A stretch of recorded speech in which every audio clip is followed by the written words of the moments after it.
Bismillahirrahmanirrahim. Alhamdulillahirrabbilalamin. Sekarang kita akan berbincang-bincang dengan Ustadz kita, Ustadz Irfan Ramadan Al-Hafiz. Kemarin kita sudah dengarkan di video kami sebelumnya mengenai suka-duka dan proses belajar sehingga Irfan Ramadan ini bisa hafal 30 juz. Nah, pada pagi hari ini, hari Senin, tanggal 17 Januari 2021, kita akan gali lagi kehidupan sehari-hari dari Ustadz muda kita, Ustadz Irfan Ramadan Al-Hafiz. Nah, kalau kita lihat di background belakangnya, ini adalah kamar Ustadz Irfan yang sehari-hari tinggal di situ, kemudian berbagi ilmu, berbagi waktu, berbagi pengalaman, dan inilah kamar di salah satu tempat pesantrennya. Nah, sekarang kita akan sapa Ustadz Irfannya. Assalamualaikum, Ustadz Irfan. Waalaikumsalam warahmatullahi wabarakatuh. Ya, sesuai dengan janji kita akan berusaha setiap hari membuat satu konten yang sangat bermanfaat untuk motivasi teman-teman semua, sehingga kita bisa mengambil ibrohnya, kita mengambil saripatinya, sehingga kita bisa belajar dari teman-teman yang hafiz Quran walaupun dengan keterbatasan. Bagaimana sekarang kabarnya, Ustadz Irfan? Sehat? Alhamdulillah. Apa nih kegiatan pagi ini nih? Dari mulai tadi subuh misalnya ya.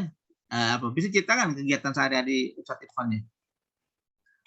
Atau tadi lah ya? Alhamdulillah tadi pada hari ini pada subuh saya ngajar habis sampai 6:30. Tadi sampai 6:30 saya lanjut ini setoran sama Syekh. Itu ngajar apa tuh? Setoran. Boleh ceritakan? Sama Syekh itu sekarang lagi setoran ini bacaan qiraat. Itu kalau ngajar secara offline ya di pesantren ya? Offline ya, offline. Itu berapa orang yang diajar tadi pagi di subuh? Kurang lebih 20 orang lah. 20 orang.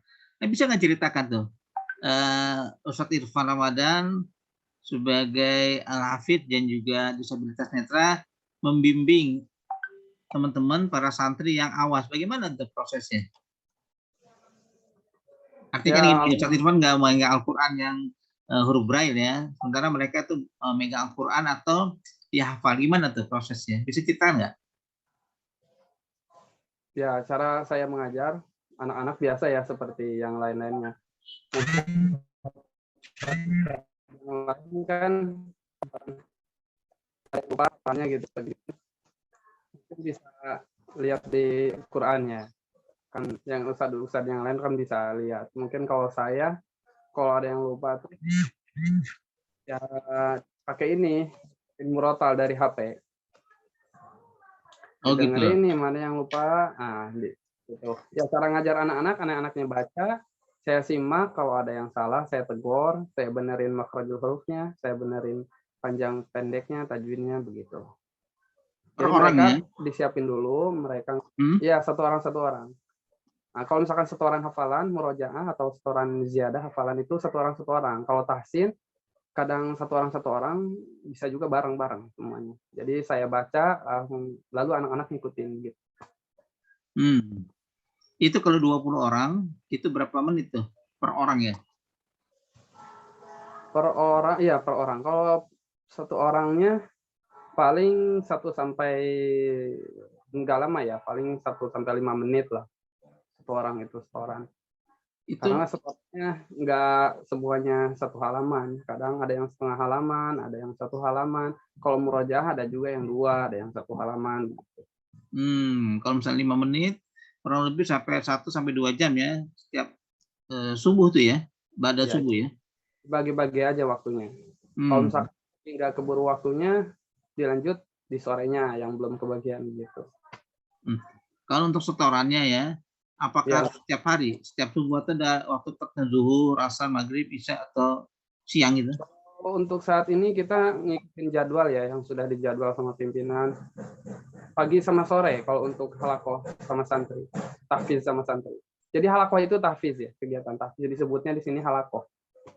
Itu kalau boleh disebutkan tuh umur berapa tuh yang setoran ke kita atau yang belajar itu? Alhamdulillah sekarang saya megang santri kelas 10. Jadi di sini di per kelas gitu. Nah, saya juga mau gali lebih jauh. Gimana semangat anak-anak muda tuh, anak milenial yang umurnya masih belasan ya atau puluhan ya? Alhamdulillah ya, anak-anak pasti berbeda-beda ya. Ada yang semangat, ada yang belum ya, bukan gak semangat, mungkin belum semangat lah. Nah, ada yang semangat, ada yang belum. Beda-beda. Kayak kita aja dulu mendok gimana.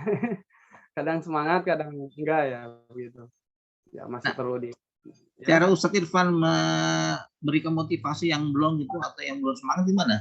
Misalnya ada saya santri hafalan udah 3-4 kali, 2-3 baris saja lupa atau dia nggak ingat atau dia juga terbata-bata tuh. Gimana tuh cara memotivasi mereka tuh?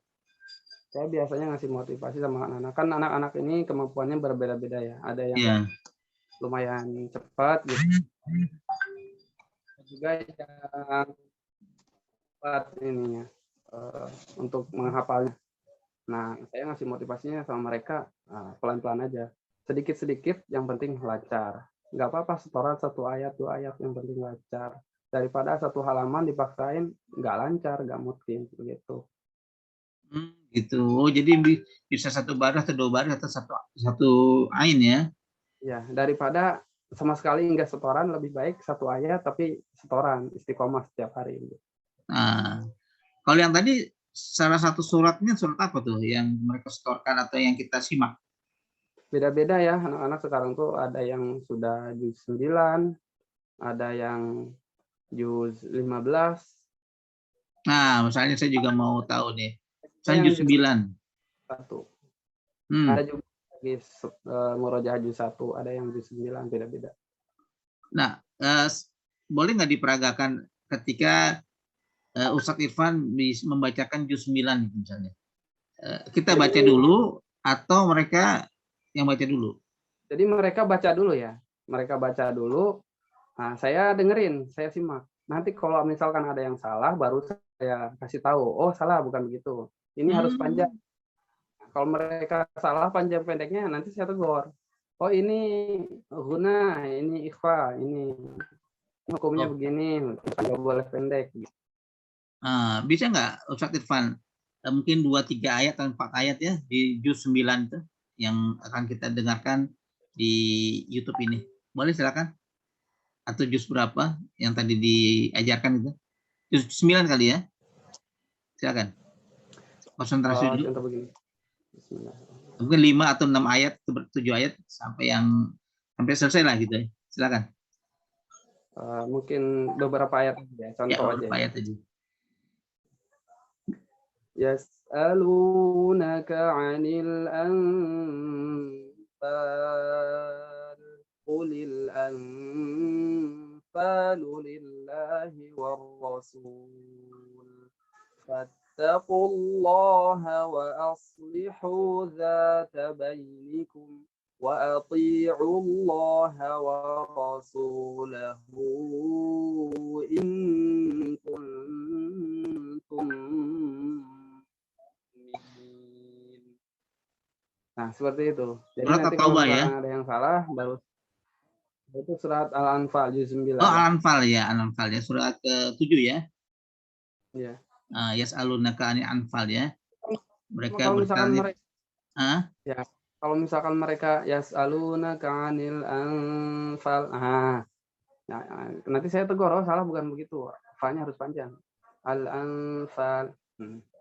Begitu baru saya kasih tahu. itu dengan kekuatan hafalan aja ya di 79 ya. Ya. Allah Akbar ya. Ini kan kalau kita bisa kemukakan ya, ternyata Ustadz Irfan tuh juz 9 surat An-Anfal surat 7 ya kalau nggak salah. Itu hafal ya. Sementara yang awas atau yang lihat anak belasan tahun itu masih ada yang salah-salah bacaannya. Biasanya salahnya di mana tuh? Misalnya yas'alunaka 'anil anfal.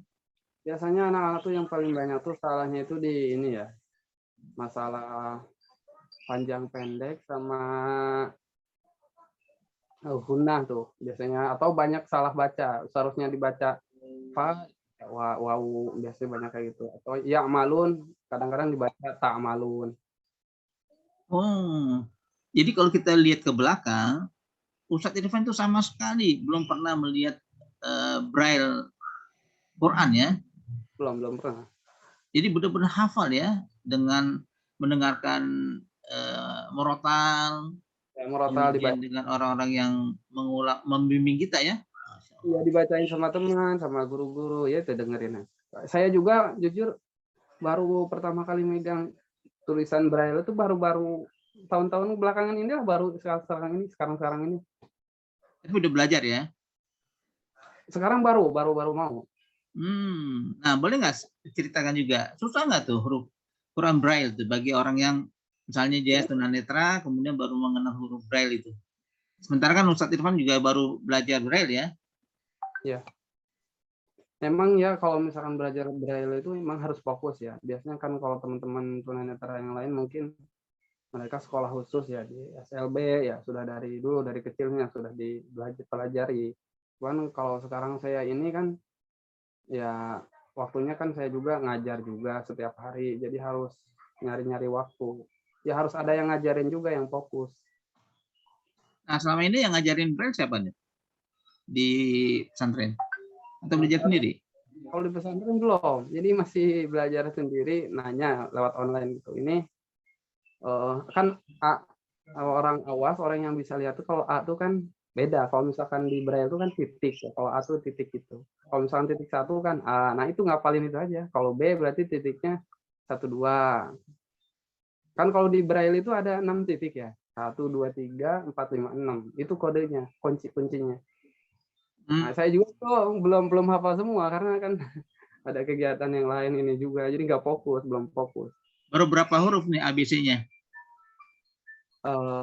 Paling saya A, B sampai baru berapa ya? Belum semua, ada kali udah baru 10 lah mungkin. Oke ya, insya Allah lah pasti ya, cepat lah ya. Quran aja yang menurut orang awam itu sulit, dengan waktu yang cepat bisa hafal ya. Lebih cepat ya. Kalau fokus, ya kalau kita fokus, insya Allah 1 bulan juga bisa lancar kayaknya Braille, insya Allah. Allah mudahkan ya. Iya. Nah, kembali lagi cerita yang tadi, cerita kegiatan Ustadz Irfan ya pagi hari. Itu rata-rata orang awas itu lebih susah atau lebih mudah mereka menghafalkannya dibandingkan dengan pengalaman Ustadz Irfan ketika melakukan proses menghafal Quran yang mungkin lebih sulit ya, hanya dengan suara, tidak ada teksnya, tidak ada buku, hanya mengandalkan daya ingat dan pendengaran. Gimana tuh pengalamannya? Ya, pengalaman saya menghafal Al-Quran itu ya memang ya kadang gampang menghafal, kadang susah. Tapi ketika saya waktu pengalaman saya dulu, pernah saya susah banget pas awal-awal ngapal. Ingat saya waktu itu juz 2 ya. Ngapal setengah halaman itu 1 hari nggak selesai, sampai saya nangis-nangis dulu. Ingat waktu saya di pesantren di Bogor ya. Nggak bisa-bisa gimana ini. Mungkin karena diuji dulu atau gimana. Tapi itu karena saya nggak berhenti karena niat sungguh-sungguh pengen bisa ngapal Quran, saya terus berusaha. Alhamdulillah akhirnya bisa sampai 1 halaman.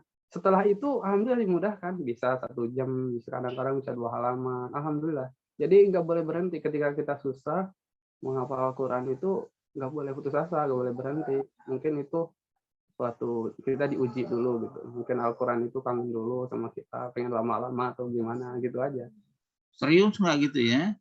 Iya, serius ya kita. Karena memang keberhasilan itu dilihat dulu dari keseriusannya kita. Kalau kitanya serius, insya Allah akan berhasil. Kalau kitanya nggak serius, leha-leha, santai-santai ya susah nanti untuk ngapalnya, nggak selesai-selesai.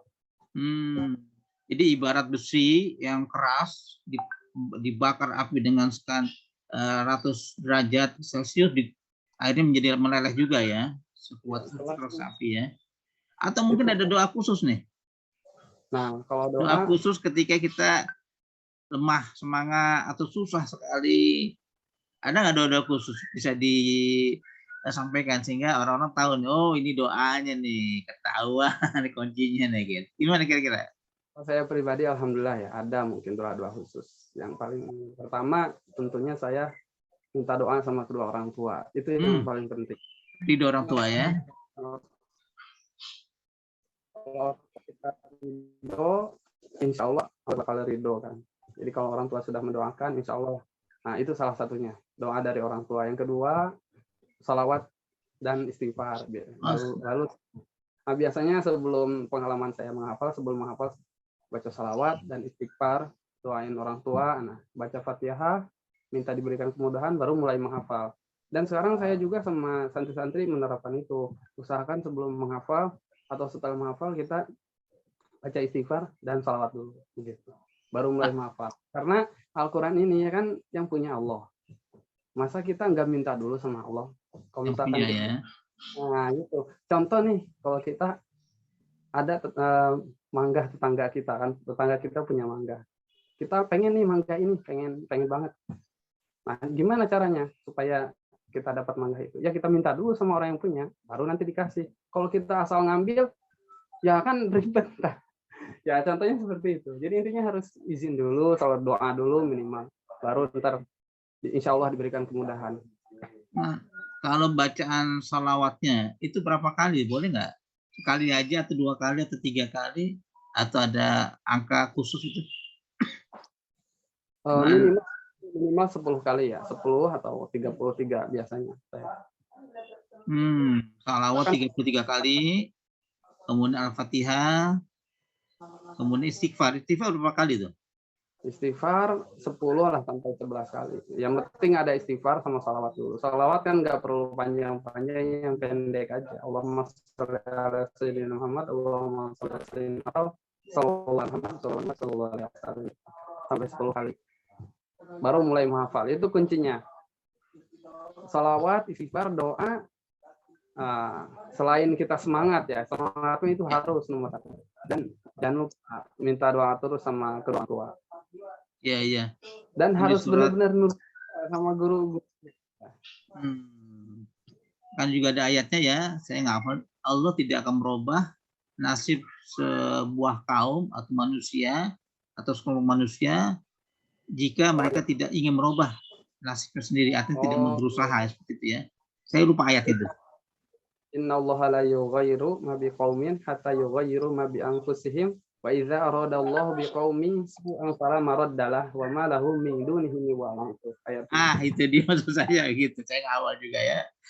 Hanya sepotong-potongan aja, makanya saya banyak belajar juga dengan Ustaz Irfan ya. Kemudian boleh nggak kita dengarkan juga gimana nih awal Ustaz Irfan membuka majelis halakonya dari mulai Al-Fatihah, salawat, sehingga kita bisa terapkan, oh begini nih. Silakan. Ya gimana dulu ya. Bisa kita buka majelis taklimnya, masjid halakoh, berapa kali ya. Al-Fatihah, udah gitu salawat dan istighfar bisa diperagakan, diucapkan.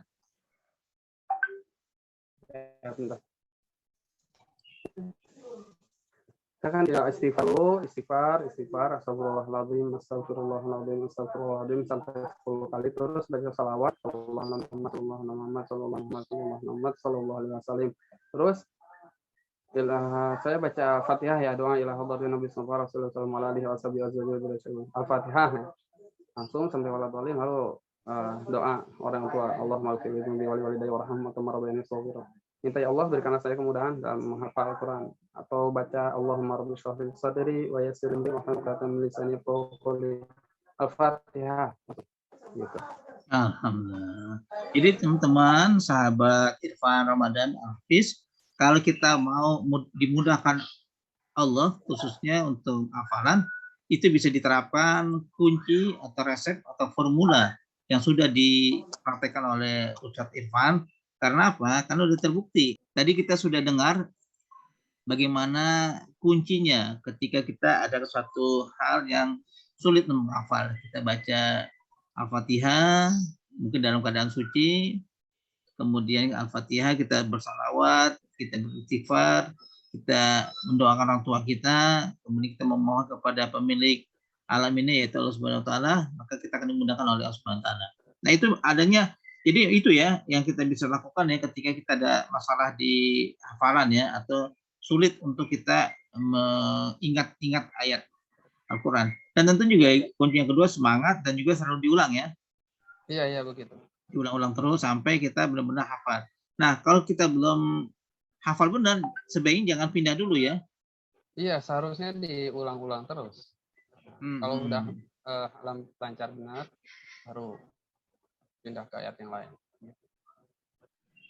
Nah, kemudian kemarin kita udah cita-cita mengenai keinginan Ustadz Irfan untuk memiliki pesantren. Apa yang kita akan upayakan nih untuk pembangunan atau minimal mimpi kita terwujudlah secara perlahan ya.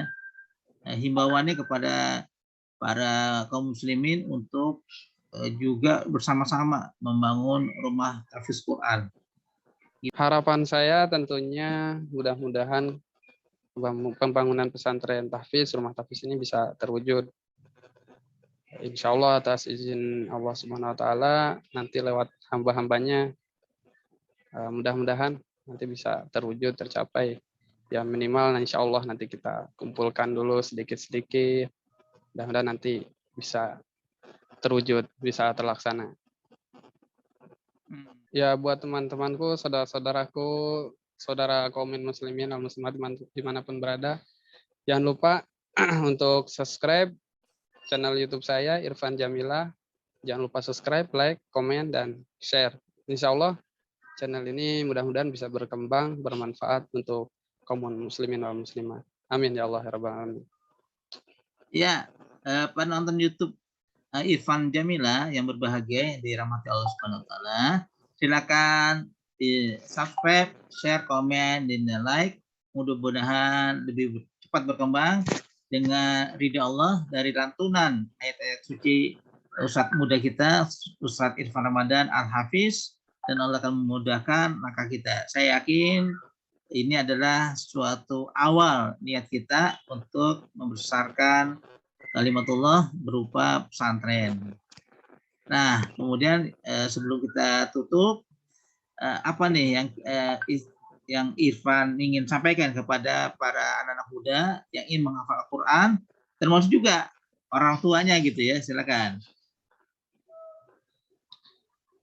Ya buat teman-temanku kaum muslimin wal muslimat, muda-mudi, bapak ibu dimanapun berada, kita sebagai umat manusia jangan pernah berhenti untuk selalu membaca Al-Quran, walaupun satu hari satu ayat, karena hati kita tanpa dibacakan, tanpa membaca surat Al-Quran, nauzubillah, ditakutkan nanti hati kita keras ya, karena ketika kita membaca Al-Quran, jadi seolah-olah membangunkan hati yang sudah mati, ya dibangunkan dengan pembacaan ayat-ayat Al-Quran ini. Insya Allah mudah-mudahan anak muda-mudi yang ada khususnya di negara Indonesia ini, mudah-mudahan semakin maju, semakin cerdas dengan Al-Quran. Karena Al-Quran ini kan pedoman hidup kita, ya, yang menyelamatkan kita dalam kubur, insya Allah dengan bacaan ayat Al-Quran juga. Dan Al-Quran juga akan menjadikan sahabat, akan menjadi sahabat kita nanti di akhirat ketika kita rajin membacanya. Karena ada suatu hadis yang mengatakan Iqra'ul Qur'ana fa innahu la ya'ti yaumal qiyamati li ashabi.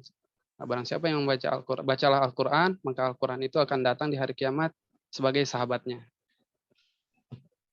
Bahkan kalau semangat terus dan jangan ya.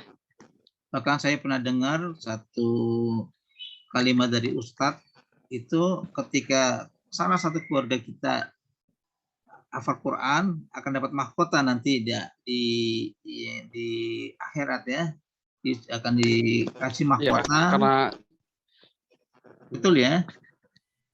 Iya betul, banyak lagi lah hadis-hadisnya yang lain. Mahkota. Insya Allah juga, di pembahasannya di video selanjutnya. Itu apa tuh mahkota? Jadi maksud dengan Allah bagi seorang atau keluarga atau anak keturunan yang hafal Quran. Dan juga saya berpesan pada diri saya juga dan juga teman-teman lainnya, Bapak dan Ibu, jangan sampai kita meninggalkan Al-Quran. Yang susah adanya, kita mungkin bisa meninggalkan Al-Quran sehari, 2 hari tidak membaca. Tapi yang repotnya adalah ketika Al-Quran meninggalkan kita, itu yang berbahaya bagi kita, sehingga Al-Quran itu jangan sampai meninggalkan kita. Mungkin kita lupa 1-2 hari, tapi kalau seterusnya Al-Quran itu lupa dengan kita, waduh, itu yang berbahaya bagi kita. Iya. Tidak perlu banyak-banyak. 1 hari 1 ayat aja. Itu tidak memakan waktu kok. 1 ayat itu kan ada yang pendek, ada yang panjang. Ya kita cari aja yang pendek-pendek dulu. Mungkin dari juz 30, dari surat An-Naba, kita baca 1 hari 2 ayat. Atau kalau benar-benar sibuk, 1 ayat. Tapi saya nggak yakin itu nggak bisa ya membaca Al-Quran. Jangan kita alasan nggak ada waktu untuk membaca Al-Quran. Jadi kita harus menyempatkan waktu untuk bisa membaca Al-Quran. Mungkin setelah sholat 1 ayat, setelah sholat 5 waktu ya. Jadi 5 waktu sholat, jadi dapat 5 ayat kan lumayan. Bahkan bisa ditingkatkan lagi, nanti bisa 2 ayat, bisa sampai 1 halaman. Begitu. Ya, ibarat tanaman yang layu atau tanah yang keras, apabila diguyur air dengan setetes demi setetes, akan lama-lama akan subur juga ya, gitu ya. Iya.